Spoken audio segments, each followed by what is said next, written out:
Welcome back to the Sports Complex on a Wednesday afternoon. On the show today, we will get into a little bit more about the big Texas versus Houston game. Can Texas get back on the right track, get a big win, get back in the good graces of the AP and coaches poll voters, and get back on track headed to a Big 12 championship and maybe more? Little MLB playoff news. We're off a little bit early today. 6:30 to get you ready for Rangers and Astros pregame at 6:30 right here on the Horn. We'll try and get some NBA, some NFL, all of the good stuff that's going on around the world of sports today.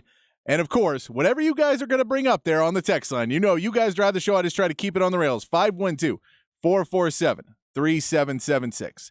512-447-3776 is the text line number, 512-447-3776.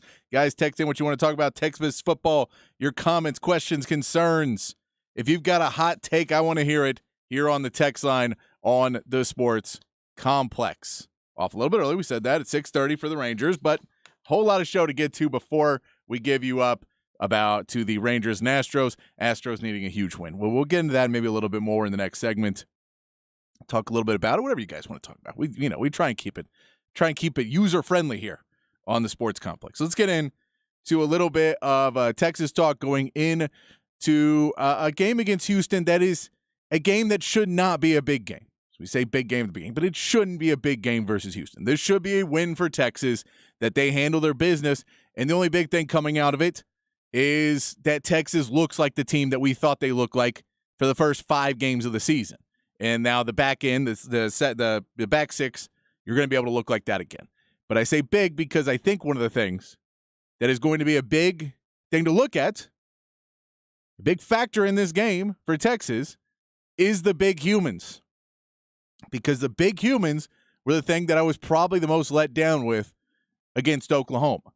So in this Houston game, where you have the big humans, as Sark likes to call them, that is where you want to see them step up on both the offensive and defensive line. It's about, for me, this game, you want to see Texas come back to being the more physical team. You want to see Texas come back to be able to impose their will again. You want to see Texas be able to get pressure on the defensive end and create bigger holes, create time for Quinn Ewers, create time for this Texas offense and the big humans to win. That's what you're looking for in this Houston game. I'm looking for this Texas team to get back to an identity where the coaching staff and Sark and some of the play calling can allow these, really talented players on the outsides and your Xavier Worthy and your A.D. Mitchell. Jay Witt is a little bit tougher and J.T. Sanders can be a little bit tougher, but those guys, let those guys go and do the things what they do. Let Jonathan Brooks create in space. Let him be able to go and show you how dynamic, becoming one of college football's best running backs. Let him go do that on offense. On defense, allow your playmakers to make big plays. Allow a Jalen Ford and Anthony Hill to make big plays and interceptions and sacks and get in because you are dominating their offensive line. Allow your safeties to not be as concerned about deep passes because you're getting in and you're getting the pressure, and there's not time for that play to develop. Get that. The big humans on both sides are what I'm looking at to see if Texas can respond and come back, because when we talk about all of the weapons that Texas has, especially on the offensive end, and we talk about the real weapons of, you have too many weapons for a team to game plan against, with Xavier Worthy, with A.D. Mitchell, with Jordan Whittington, with J.T. Sanders, with Jonathan Brooks now in the backfield looking like the running back he's looking like, with the Quinn Ewers to divvy the ball out. It's too many weapons. But the reality is, without that offensive line, none of it really matters, because all those you can negate all of those weapons if you go right through the central nervous system. It's like wearing a biohazard suit and then not putting on the mask. What are you going to do? It doesn't matter anymore. You have to have that. I always like Rob Baber's analogy. Rob Baber's had the analogy that you can have the best cookout in the world, all the food in the world, but if the offensive line is not there, that's paper plates, man. You got a bad paper plate. All the food spills. I always like that analogy. That's what the offensive line, that's what the defensive line. You have to be able to win those. In a game like Houston, you should be able to win, but I don't want to see a win. I want to see domination. I want to see what it looked like at points in this season where you thought this offensive and defensive line was as advertised, that the big humans were as advertised. And, Sark, we talked about a lot of things in the press conference. That wasn't really one of them. That wasn't one. You can get into red zone offense. You can get into allowing big plays over the top, and all of those things come around. But all of those things also come into, can you win the lines of scrimmage? Because you know how much easier red zone offense is if you're now able to have time in the red zone, if your offensive line is able to pick up and diagnose the defense, and, you're able to help your quarterback out by picking up blitzes, and your offensive line's able to get a hand on a linebacker to maybe not stop him, but just get a hand on him to slow him down that second to get that extra inch in the red zone. Those are the types of plays that you're looking for from the big humans in this game against Houston, because you should be able to go in there with the size, with the talent, and handle your business in a 4-score favorite.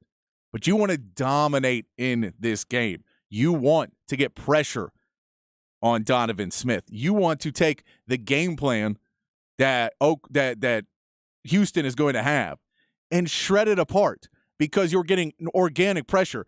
And even if you're not able to get the sack for Byron Murphy or T'Vondre Sweat, even if they're not able to get there, and even if Ethan Burke maybe gets diverted and only gets some pressures and doesn't get the sack, you do allow yourself for a PK to maybe take a couple more risks, because he's been playing it pretty close to the vest. A lot of what Texas has done this year has been playing it close to the vest, and it cost him in an Oklahoma game. But allowing Anthony Hill in the second half of the season to become a little bit more of a rusher, and trusting in Anthony Hill just a little bit more to maybe go get some sacks. And maybe if you trust Anthony Hill to do that, the defenses will let up and you get an Ethan Burke on the outside a little bit more, and a Benda may be able to get in there. And somebody else, a T'Vondre Sweat or Brian Murphy up the middle may be able to get to the quarterback a little bit more if you then bring outside pressures and change up what this defense and change up what the offenses are seeing. But I want to see that pressure on the defensive side. I want to see that pressure on the offensive side.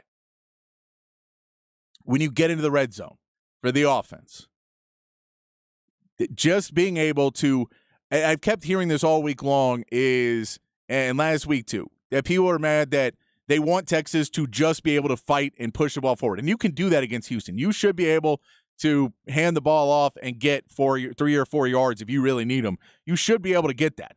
Now, if you line up Byron Murphy and T'Vondre Sweat, and there is no check call when they line up the entire team and no one's checking on the outside, and you realize that you have a wide open path to the end zone, if you just flip it out and you don't give Quinn Ewers the ability to make that call, well, that's coaching. If that ability's there and Quinn Ewers doesn't see it and doesn't diagnose it and still goes to the play up the middle, even though you can have a guy scored out the side and get an easy touchdown, that's on Quinn Ewers. That's not on the line, because you're going up, and if it's 11 versus 10, and really you're not even talking tackles, so you're talking 11 versus 3 to 4 guys, and you're trying to push, and those odds are just not good, even if you've got the size. Once the odds are not in your favor, you have to take where the odds are. And so if they're going to stack 11 right up that front, where T'Vondre Sweat and Byron Murphy and Jonathan Brooks are all going to be, then have a JT Sanders on the outside pop out, or an Xavier Worthy, or just have Quinn Ewers run it to the outside. Worst case scenario, he throws it out. I'd like to see more creativity and options in that place, but it starts with the big humans being able to impose enough throughout the game that the respect comes. We don't think we can stop them just going one-on-one. We need to load the box, and that's how when your creativity can come out. The creativity starts with a solid base in the middle on either side. I'd like to see a little bit more creativity from PK in the defensive end in this second half of the season. I'd like to see him take a little more shots at the quarterback, try and destabilize these teams instead of trusting his team to do the right thing and just win and get guys on the field. I get you have that ability, but I'd like to see you a little bit more creativity to try and show us what you can do a little bit later in the season. Maybe scare a couple teams a little bit more than they're scared right now with that pressure not getting to quarterbacks. And I'm going to talk about pressure again in a minute. I do want to play you some sound from Sark from Monday's press conference. And something that starts with the big humans. And he was asked about explosive run plays. Because when we talk about all the weapons and we talk about, that you can't guard everything. You're talking about getting explosive plays because somebody's in single coverage or somebody is not able. You're not able to game plan for everybody. And so far this season, Jonathan Brooks and a couple other and runners have gotten some big plays and gotten 20-plus yards on a run play because you're trying to guard the receivers. You feel it's a run, you feel it's a pass play, and Jonathan Brooks breaks through. Starts with the big humans. Here's Sark on Monday talking about explosive run plays, how they're created, and how they can keep creating them.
So those are the types of things you want to see in the second half of the season happen more because you're playing lesser teams now. Those plays are harder to do against a better team. Now, again, when we say lesser teams, every one of these teams can still beat you because it is college football, and that's how it works on Saturday. That's why people watch the sport. It's because anybody can. We know K-State and TCU have given us fits before. We know BYU has clearly given us fits before. We know Texas Tech has been a thorn in our side before. Houston, it shouldn't be a problem. Houston should not be a problem. But I'm not worried about this Houston game as much as I'm worried about this team getting back to what they were before the Oklahoma game. You're worried about, is this team going to play up to their level or down to Houston's level? That's what you're worried about. And so you want to see everything come out. You want to see explosive run plays. You want to see the big guys winning. You want to see that this Texas team looks like a championship team. Do you have to over-scheme for Houston? No. You don't have to do anything. You can play your game and go up against Houston. Now, should you know what Donovan Smith is going to do? Yes, because it's your job. Because you get paid millions of dollars to do it. You shouldn't take an off week because you feel like you can handle Houston, because that's how bad coaches exist in this league, because they think they can just do what they want to do. That's what Sark did too much his first two seasons. He said, I'm going to implement what Texas does, and he didn't respect some of the other teams in the Big 12 enough, and they came back to bite him. Now, this is a better team, but if you just want to say, well, with 6 wins, let's worry about Oklahoma in 7 weeks. Let's worry about that. If you want to say that, then you clearly have never watched college football, because Texas is not a good enough team to worry about Oklahoma in 7 weeks. They're a team that has to worry about every single week and get them to that place. They need to get this offense firing at a higher clip. They need to fix their red zone issues. They need to get pressure on a quarterback and not allow him to run, but get real pressure on a quarterback. They've done it before, but they've done it to teams who have not been playing against Texas as if Texas was a high-ranked team. When you got some pressure against Rice, you got some pressure against Alabama. That was your best pressure game. But you haven't been getting a ton of pressure lately.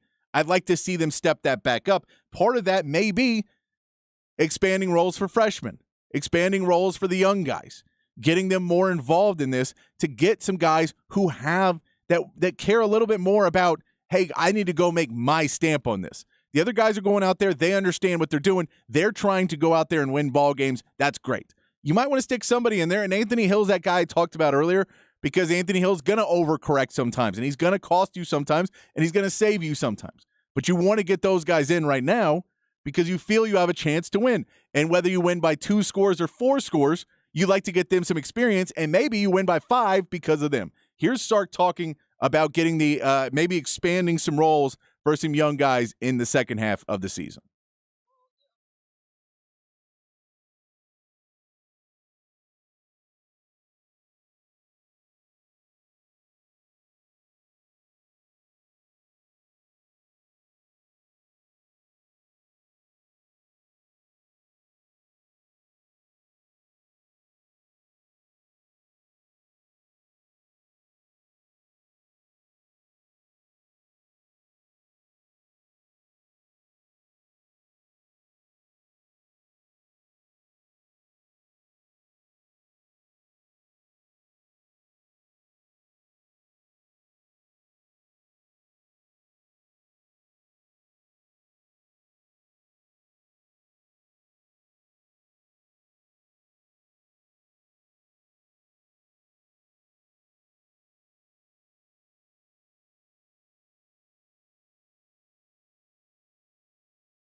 So you want to be able to see everybody progress. You want to see this Texas team be able to step up into big moments, but you want to see those young guys get some playing time. Find out who's the guy you can trust.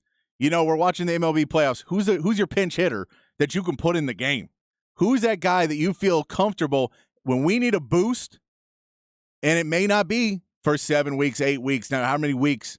It may not be then. It may not be till later. Hopefully, Texas is still there. I believe they will be. But if you want to say maybe you need it then, you need to get that guy a few reps. You need to get him feeling good. You need to get Anthony Hill to where he sees a few more guys that are game planning just for Texas, because there's no better scouting you're going to do for a Texas team than basically at these next 6 weeks where every game plan is specifically built for Texas.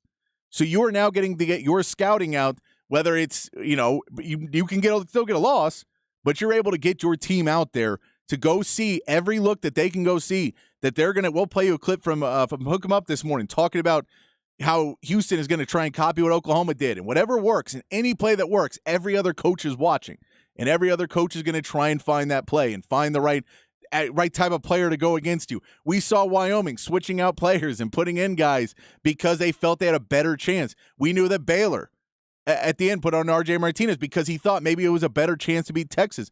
That's what you're going to see for the rest of the season if you're Texas, and you have to stick to what you do to be able to go out there and handle. Because, and if you want to talk about, are you worried about losing to Houston? No, I'm not really worried about losing to Houston. I'm worried about being close with Houston, for sure.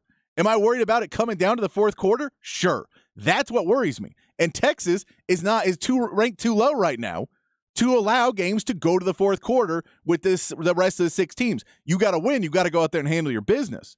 But if you want to say, well, we should just let it go and then maybe in the fourth quarter they get lucky. Maybe they throw another Hail Mary, because we remember how that last Houston-West Virginia game went. I want to get to your guys' text. We're going to get to your text in just a minute, 512-447-3776. I see you guys texting in. I want to read some of those and get to those. But we want to get to the Big Fat Poll first. We're going to take a break so I can get through those text messages, and we'll get back to them on the other side. But I want to give you the Big Fat Poll of the day.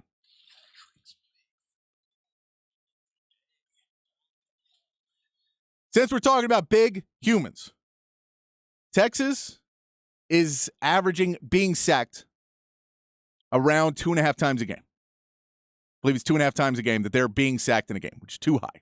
Houston is averaging about 2.5 times a game that they're being sacked. We need that gap to expand. So when you're talking about what I'm watching in the Houston game, I want to see that gap expanded. I want to see the gap between how many sacks are allowed on Quinn Ewers to how many sacks are given to Donovan Smith. I want there to be a gap. I don't want 2.5 and 2.5. I don't want there to be an even level of what we're sacking. We're not sacking at 2.5, by the way. So I want to see Texas become a better defensive pressure team, and I want to see them protect the quarterback better. And part of that is play calling. Part of that is, making sure that Quinn Ewers has little checkdowns and outs of all of his plays. Part of that is just growing pains, where he has to learn how to get the ball out of his hands and step up in the pocket at right times and bust out at different times. Sometimes he steps up when he should split and run. Sometimes he tries to split and run when he should step up. That's growing pains of a quarterback basically playing in his second season in college football. But here's a question I want to ask you guys today, because we're not going to ask the difference. It's a little too convoluted. So I'm just going to ask you, how many sacks do you want to see Texas get against Houston? How many sacks would make you feel comfortable with this defense and the pressure they can do? How many sacks? Is it just 2? Are you a person that says, I just need 2? I just need to see them get a little bit of pressure, but I don't want to see the big plays. Are you not as worried about the pressure? Do you want to make sure they're safe? That's fine. You can put in 2, 1 or 2. Do you want to see 3 or 4? Do you want to see it get to a higher level? Are you demanding? Do you think, oh, man, we need to get pressure. We need to make this game a don't let Donovan Smith feel like he has any – take revenge for what he did to us when he was at Tech. Go out there and put him on the ground, and you want 5 sacks. Tell me what the number is on the text line, 512-447-3776. How many sacks do you want to see against Houston for Texas? How many sacks do you think they should get where you're going to feel comfortable with this Texas team, with the pressure that they're starting to go after, since it has not been there the last few weeks? Send that in, 512-447-3776. We come back, we'll talk more Texas football. We will get to your text on the text line. I saw some roll in, so we'll get to those. We'll get to the Big Fat Poll, and we will also play you a clip from Pokemon Up talking about some game planning from Houston for the Texas game. All of that coming up here on the Sports Complex on the Horn 1019 AM 1260, the Horn app, and at hornfm.com.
Back in the Sports Complex on the Horn on a Wednesday afternoon, playing some Houston artists all week.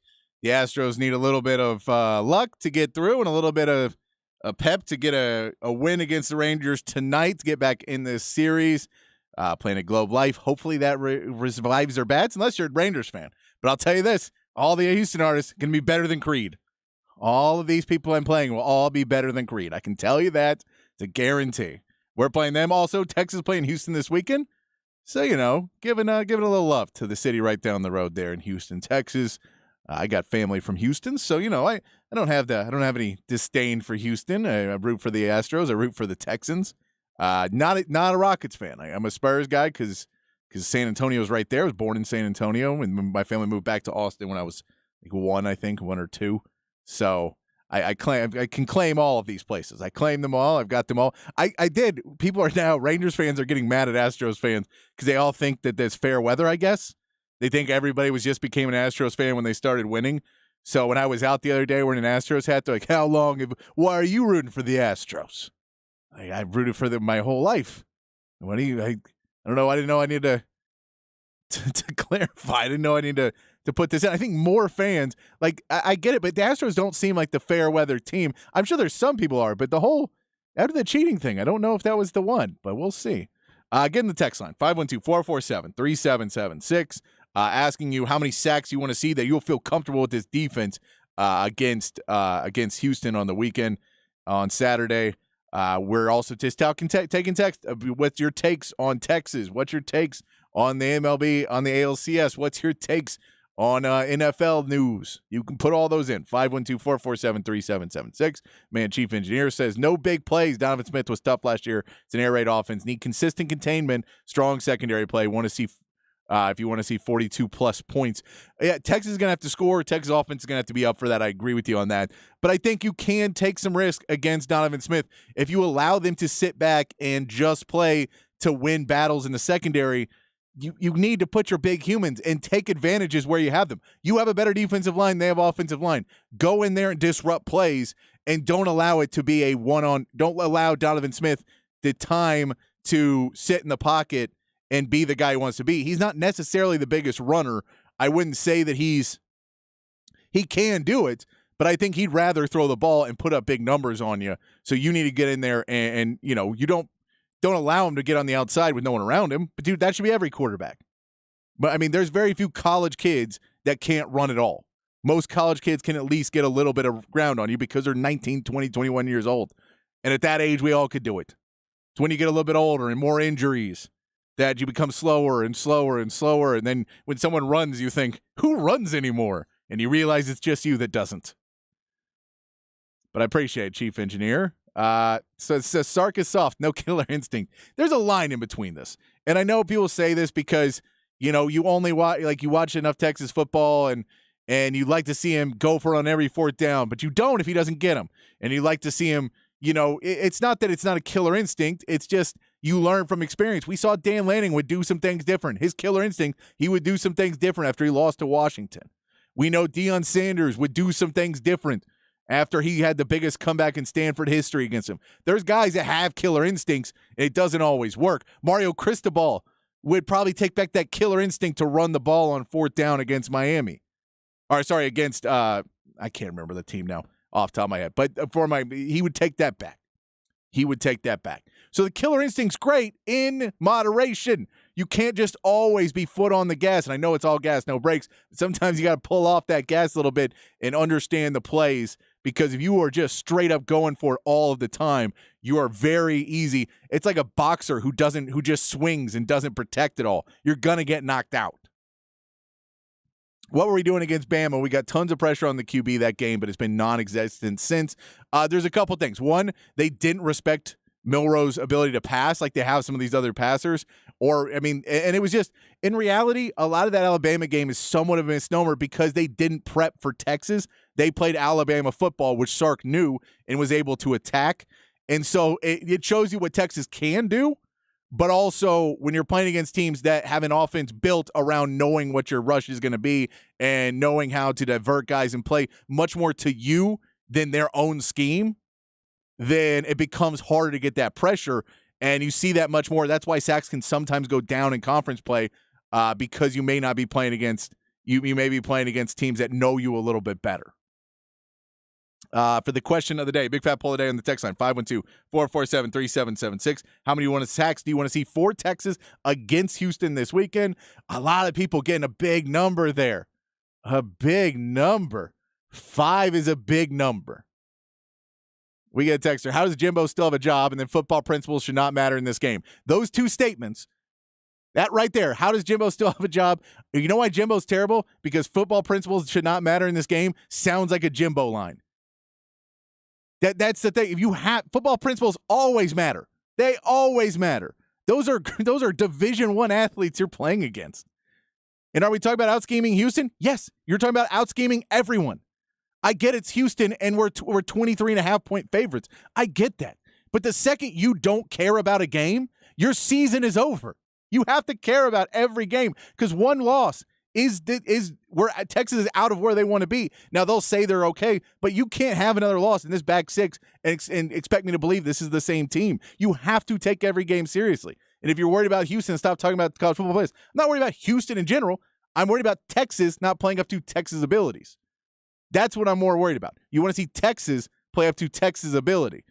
Now, 5 sacks is going to be a lot because I don't think they're going to rush the quarterback as much as Donovan Smith because they are going to sit back and try to not get beat over the top. They're going to try and play a more full football game. I get that. I'd like to see them take some shots. That's why I'd really like to see 3 sacks in this game. If you want to know my number, it's 3. More, would I be ecstatic with more? I'd be okay with 2 as long as you're getting hurries and pressures and taking them off and making them out and not breaking contain. But 3 is the number where if you have 3 sacks in this game, I feel pretty good about this team. Another 5 sacks here. We get Daydrinker77 says, give me 5. We get an I want revenge on Donovan Smith, make him feel rushed all game. 3 sacks and a bunch of more QB hurries. That's more what I'm thinking. I like that one. That's more what I'm thinking. And I love the 5 sacks, guys. I love that that's what we want to see. I just don't know how believable it is. I'm going to get some more texts here, 512-447-3776. But I want to play you this clip from Hook 'em Up this morning, talking about something where Houston might scheme up some things like Oklahoma. To give you a better idea of what I'm talking about, 5 sacks may not be reasonable, but I like where your brain's at, guys. I like it. Here's Rob Babers and Aaron Hogan this morning talking about some scheming and some game planning from Houston. More Texas versus Houston talk right here on the Sports Complexes from Hook 'em Up this morning.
they're going to do on defense. They are one of the worst defenses in the country.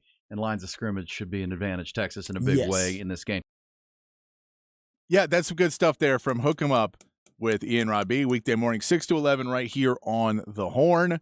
We're going to get to more of your text. 512-447-3776. We're asking you, how many sacks do you want to see for Texas against Houston in a game that Texas should be able to handle? We just heard that they're going to try and throw some things. Donovan Smith's going to try and be a problem. Can you get him off his game early? How many sacks do you want to see in that game?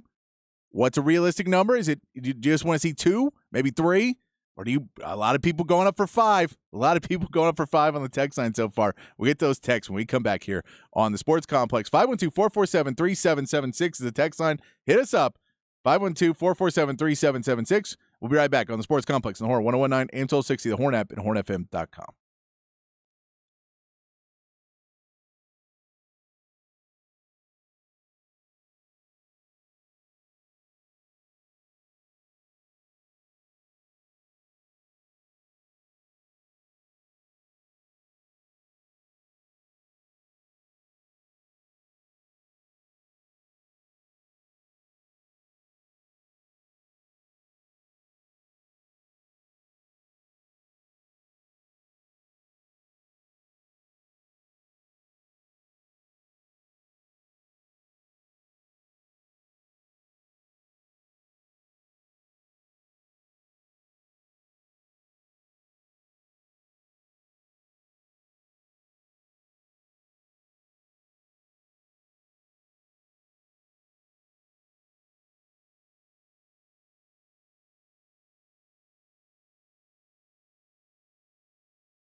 Here on the horn, keeping the music rolling from Houston all week. We're giving you up to Astros versus Rangers at 6:30. Still talking some Texas versus Houston this weekend.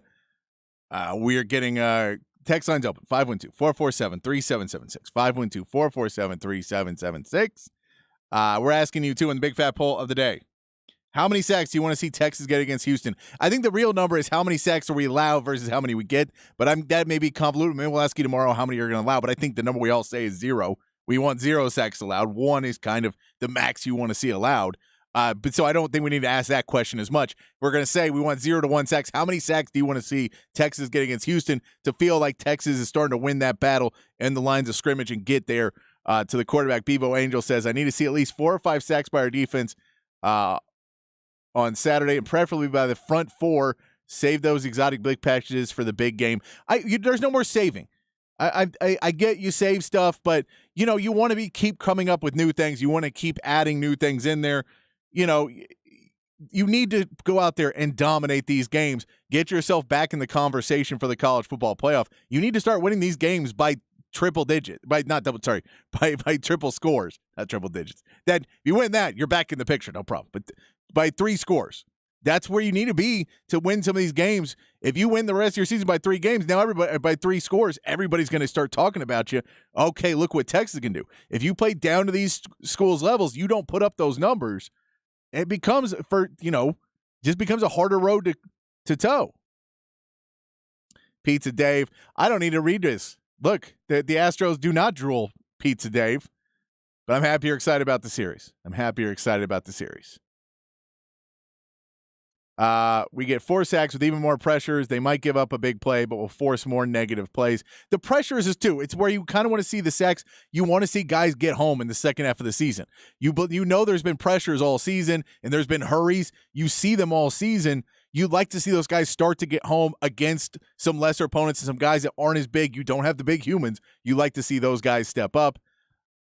It's funny that the texter would say that because that would be the exact same texter that would blow up at the coaching staff if we didn't scheme or do anything special to beat a team like Houston and only end up winning by 3 points or worse, yet losing. I get it. I get that you want to be able to say we should be able to beat Houston no matter what. And I think Texas could. But you should be. This is Texas. We have the best coaching staff. We spend all of this money on bringing in guys like Paul Chryst and really good coaches from other places to purposely scheme up for each team each week. You should be scheming for each team because it'll make you even better and it'll get you more prepared. Sometimes you've got to do things that aren't necessary to get you more and more prepared for when you are ready to go take that big game. The more you prepare, the more you scheme for each team. When you might see something, you go, oh. That we should have done that against Oklahoma. Oh, I thought of this, and this will work against an Oklahoma, or this will work against another top team, and this will work against K-State in a few weeks. This will work against Tech. You may get those out of the way because you're continuing to scheme. I agree. You got to keep scheming.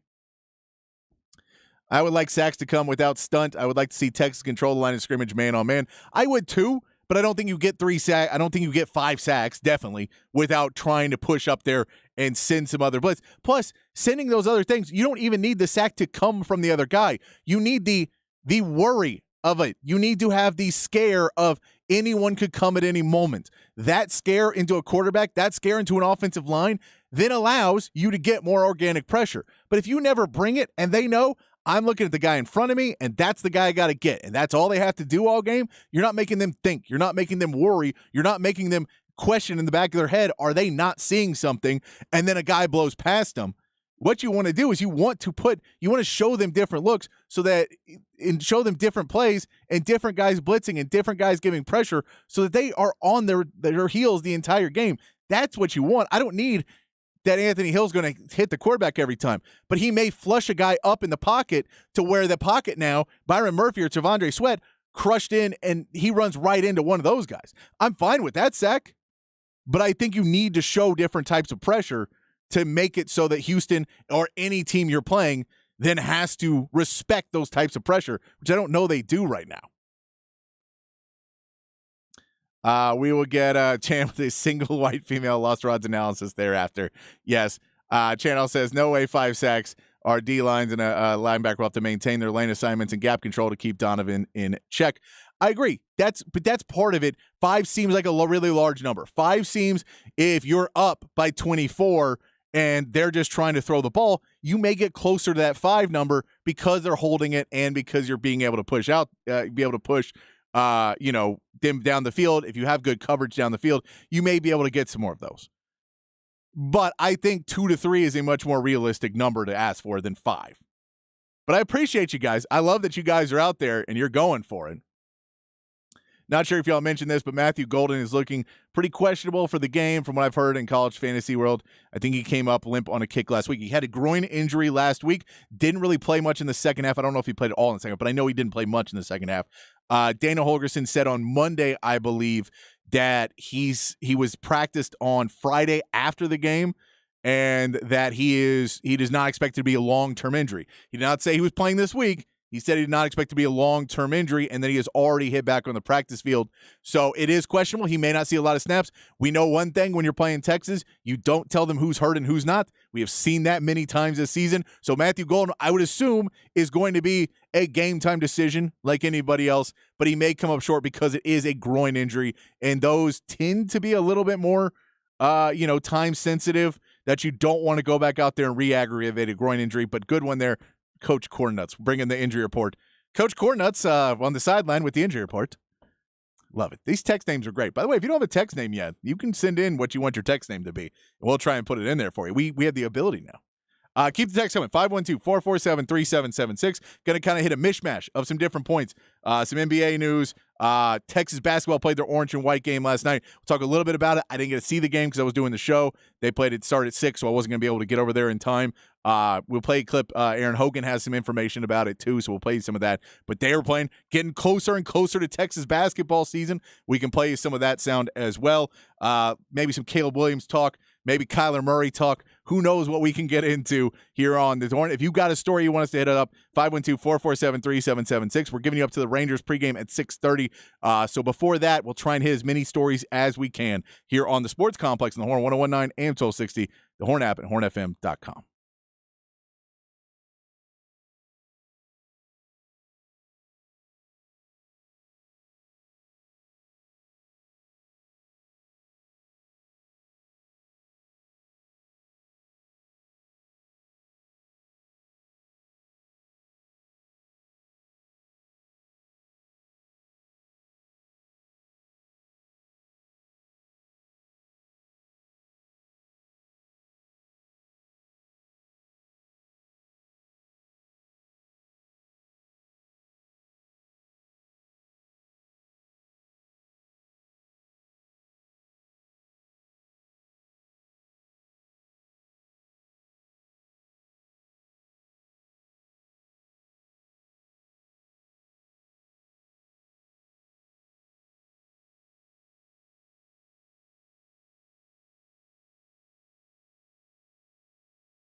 Hour 2 on the Sports Complex, abbreviated Hour 2, giving you up at 6:30 for Rangers pregame as they take on the Astros in Game 3. Astros need a big win to make this series a little bit more even, but the Rangers feel they got to go, and Mad Max is coming back on the mound for the Rangers. Christian Javier, who pitched a great game in the against the Twins, is coming back. Let's see if he can keep that going as well, or if Mad Max coming back from injury is going to be the guy. We know he's been good in the playoffs before. So we will see what keeps going, what the Astros can find those bats. They were pretty close in Game 2. Game 1 was not pretty at all, but Game 2, they were in that game. This is it, because if the Rangers win this, they're looking really, really good. And Philly's looking really, really good. So right now, those two teams have to be your favorites. But there's Game 3 happening right now. We shift. It's one of those weird things, too. They're going back to Globe Life, which helps out the Astros because they're a better road team. It's a weird, weird thing. But for the Arizona Diamondbacks, they're going back to Arizona, which would help them out, too. They play tomorrow again. They play the early game at 4. Astros and Rangers will play at 7 tomorrow as well in a Game 4. Text line's going 512-447-3776. Chief Engineer says Sweat as well as Ford need a few dominant games for the draft. They came back to increase draft potential. Thus could be a highlight type game.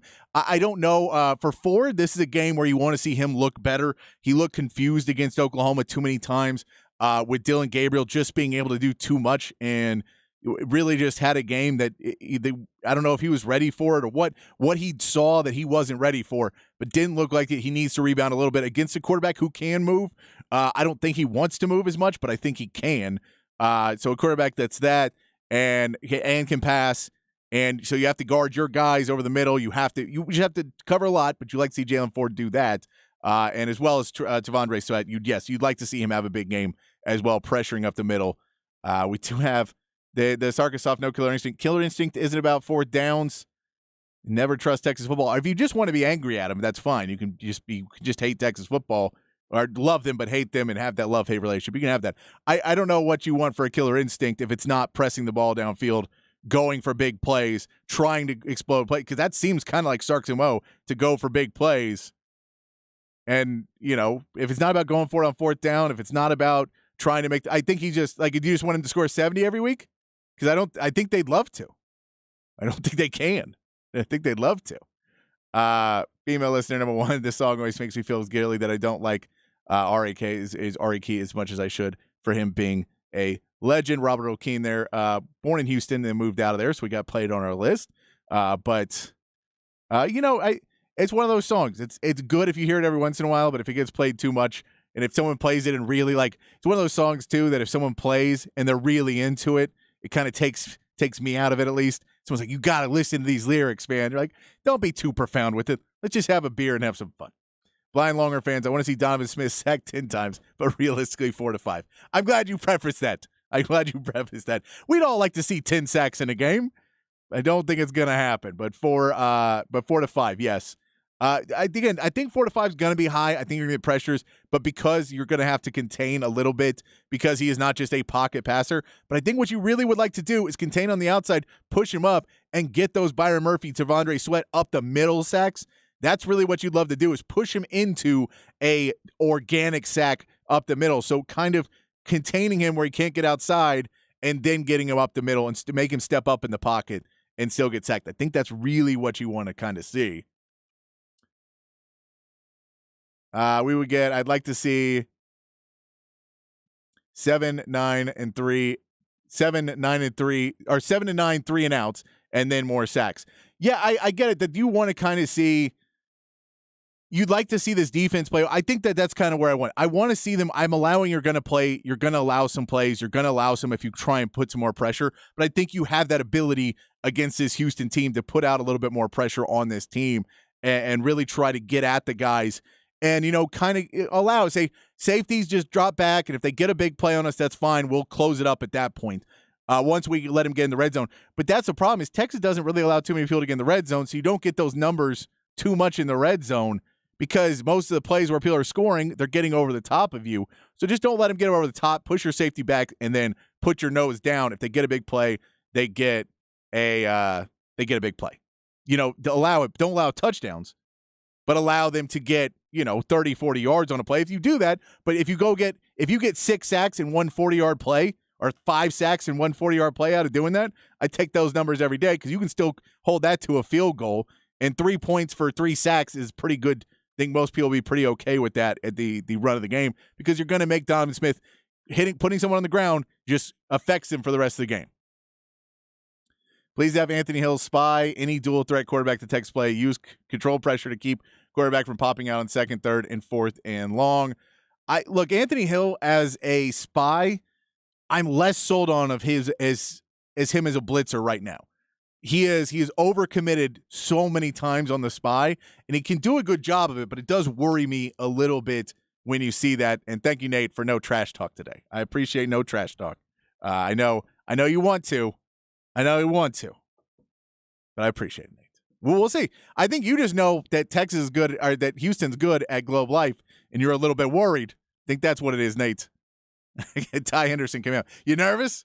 I'm not nervous. I'll be nervous when they're down 3-0. But again, we won a World Series last year. I feel okay. I feel okay with this team. I feel all right. I do want to mention a couple things. Texas did play the orange and white game last night. There was Gregory Jim. All reports are that Dylan Dessou and Caden Shindrick both sat out of the game because of injuries they're trying to get better from. Reports are Dylan Mitchell looked really, really good. He had the offseason where he could have gone pro. Basically, everybody told him, you'll get drafted, but you fall in that range, and that's the range you don't want to fall into if you're going straight to the pros. If you come out as a freshman, where you may fall into that, if you're a second-round pick, the concern of a team about you is so much less than if you're a lottery pick. Because if you're a lottery pick, those are the picks that the ownership is really looking over you. These have to count. These have to work. So you're going to spend more time with them, more coaching and everything else. You want all your picks to work. But Dylan Mitchell, you have to be a self-driven man once you get in that G League, and once you get in that realm, you have to be a self-driven man. And a lot of teams just don't have the resources to really help you out. They may not have the leadership. So going back to a place like Texas, where you're going to be able to get all those resources, really build your training. You get now a strength and conditioning coach that came from the Suns, so get a little bit more of that NBA body and understand what the NBA is looking for in that. But all reports are he had a really good game. I'm going to play you some sound from Hook 'em Up this morning. It's only a few minutes long, but it's Aaron and Rod talking about the orange and white game. I was not able to be there because of doing the show. The game was at 6 o'clock last night, but I've read some reports. It makes me excited. A. Smith apparently was a little off on his shot, but that happens at Gregory Jim. Here's Aaron Hogan and Rob Babers talking about orange and white game because college basketball is back soon, baby. Before you take us behind the burnt orange curtain, I know you've been doing the deep dive on Houston and getting ready for this game. Let me mention the Gregory Jim situation last night, Rod, with the orange-white scrimmage for Texas basketball, Rodney Terry and company. That's good. The thing that really jumps out, and then I read a great story by Joe Cook over at Inside Texas because he was there, Dylan Mitchell. Dylan Mitchell, of course, last year was kind of the fifth option. He started every game, but he was on a team loaded with veterans and scorers, and he was just, he got points on dunks and fast breaks and putbacks and things like that. But Dylan Mitchell, though, I think is going to become a focal point for Texas this year in their offense. He put his name into the NFL. Remember, he was a five-star kid out of Florida, right? Came in and, again, was kind of not much of an offensive option, just an athletic player as a freshman. Put his name in the draft hopper. Went through the evaluation process, and they said you got to get more physical. You got to work on your jump shot and become a better all-around player. And last night, at least in the orange-white scrimmage, 10 points, Rod, 6 rebounds, blocked 3 shots. We know he can jump out of the gym. So keep an eye on Dylan Mitchell. We know Max Asmus has come in from Oral Roberts. He's preseason All Big 12. Tyrese Hunter has gotten some medication for his cramping issue that he was battling last year. So you feel like Tyrese in his third year in college basketball could be a big time player for them. We got Brock Cunningham is back. They've got the other guys who have been added, but the big question is going to be the bigs, the rim protectors, and the guys down low. And last night before the game, Rodney Terry provided an update on Dylan Dessou and Caden Shedrick. Now Dylan, of course, local product from Pflugerville. He was so good last year down the stretch and into the tournament, then got hurt his foot, right? And he's still been hampered by that nagging foot injury that he suffered last March. And according to Coach Terry, but with both Caden Shedrick, who's the Virginia transfer, big 6'10", guy who can defend the rim on one end, but also wants to improve his offensive game here at Texas. He's the Virginia transfer. He's dealing with the effects of a shoulder injury. And Rodney Terry said for both players, we're playing the long game for those guys. Those guys are a big part of our season. We have a chance to be really, really good with those guys out there. We're going to be good already, but we'll be a lot better if we have both of those guys in the lineup. He said Caden is progressing really well right now. If everything continues on the trend, he's heading to have a chance to play here really soon. As far as Dessou, he says if he's back by December, even into conference play, they'll be good with Dylan Dessou. They're not going to rush him back. Yeah, no need for that. So keep an eye on that. Those two guys, this is a pretty high-ceiling basketball team if everybody's healthy, because their backcourt is a good mix of dynamic veterans with some youth and some transfers. The front line is anchored by Caden Shedrick, Dylan Dessou, and Dylan Mitchell. With nice, they got the kid that transferred in from UTEP, Zarek Onyema. He's an active big down low. Brock Cunningham. Brock Cunningham is still there. Still there. Still playing. Triple OG. So it's a pretty dang good looking team if they can get those two guys healthy. So keep an eye on that. Just reading through Rodney Terry's lines, Caden Shedrick seems like he's sooner. And a big man with a foot injury, Rod, you don't want to mess around with that, right? Yeah, you don't. You know how that goes. Yeah, and if you that. And their early season schedule is navigatable, if that's a word, to get you. You need Dylan Dessou for conference play, where you're dealing with Kansas and Houston and Baylor and all these Big 12 loaded Big 12's a basketball conference. We talking about being a down football conference right now. It is. It's going to be an elite basketball conference. Don't we only play Kansas once this year? That's right. At Kansas, they don't make a trip here. That's beautiful. No trip but here. Houston twice, home and away for the Cougs. There's some info for you. A little bit more of a take there from Aaron about the orange and white game that happened yesterday. Some good teams. Man, Chan on the text line. When did Dessou get hurt? He got hurt last year in the tournament. If you remember, and he's just never quite healed up from that injury. It's a foot injury. Big men and foot injuries you always worry about. You really got to take your time with those. So I think it's more of the playing the long game of when do you feel 100%? Because he could go right now, I'm sure. But it's a question of when do you feel 100%? Because we're not only worried about what you can do for us now, but we'd like you to go play in the NBA because that helps us recruit. And, and we care about you as a person. That's normally the Texas line. And also, we care about you as a person. But, you want to see Dylan Dessou be able to step up and take it to that next level. Chief engineer asking about Taylor Swift. If I'm a Taylor Swift, I'm not. I'm old enough now that I'm fine with music I don't understand. That's not for me. Not everything has to be for me. So it can exist. You do whatever you want. I was never a pop fan person. I've never been a big fan of pop music. So I'm sure it's good at what it is. It's not for me. So go have fun. Everybody enjoy it. I prefer it. Like I want you to buy and spend money and support the bands I like, but I also don't like to have a bunch of people around me. So there's no winning on this. But I'd like to be able to, just be able to go to a bar and just enjoy hanging out. That's just me. Appreciate the text there from you guys. Also, speaking of a former Longhorn, Sir'Jabari Rice has been doing well for the Spurs in camp, in practice. Pop has already mentioned that, when he came in and they were, just kind of watching guys work out before the season, he was like, who's that guy?